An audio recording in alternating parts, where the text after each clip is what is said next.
តុលាការសម្រេចផ្តន្ទាទោសលោករងឈុនឲ្យជាប់ពន្ធនាគារ4ឆ្នាំនិងដកហូតសិទ្ធិនយោបាយ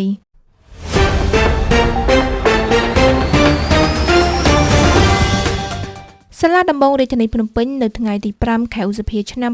2025បានសម្រេចផ្តន្ទាទោសលោករងឈុនទីប្រឹក្សាគណៈបកកម្លាំងជាតិពីបទញុះញង់បង្កឲ្យមានភាពវឹកវរធ្ងន់ធ្ងរដល់សន្តិសុខសង្គមនិងបទមិនរៀងចាលបន្ទាប់ពីការផ្តន្ទាទោសបទមជ្ឈិម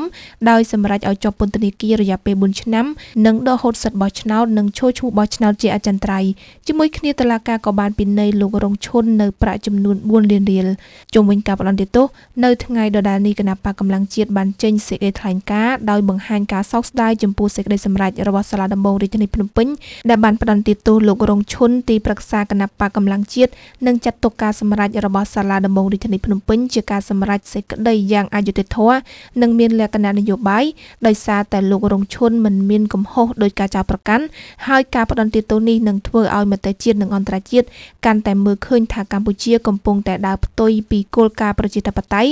ដោយបង្កើតឲ្យមានបរិយាកាសនយោបាយមិនល្អមុនការបោះឆ្នោតឆ្នាំ2027និងឆ្នាំ2028គណៈបកកម្លាំងជាតិបានអំពាវនាវដល់រាជរដ្ឋាភិបាលសម្របសម្រួលឲ្យមានការផ្ដល់សិទ្ធិសេរីភាពពេញលេញនិងយុត្តិធម៌ដល់លោករងឈុនដើម្បីបង្កើតបរិយាកាសនយោបាយល្អប្រសើរឡើងវិញសម្រាប់ការបោះឆ្នោតនាពេលខាងមុខ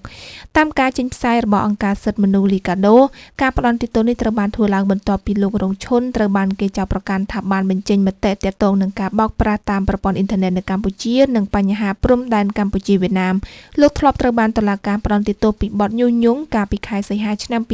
2021ដោយសម្រេចឲ្យជាប់ពន្ធនាគារជាង15ខែមុនពេលលោកត្រូវបានដោះលែងគួរដឹងថាមុនមានការសម្រេចផ្តន្ទាទោសដាក់ពន្ធនាគារកាលពីខែមេសាកន្លងទៅថ្មីនេះសាលាដំបងរាជធានីភ្នំពេញបានចេញនូវការរឹបអូសទ្រព្យសម្បត្តិរបស់លោករងឈុន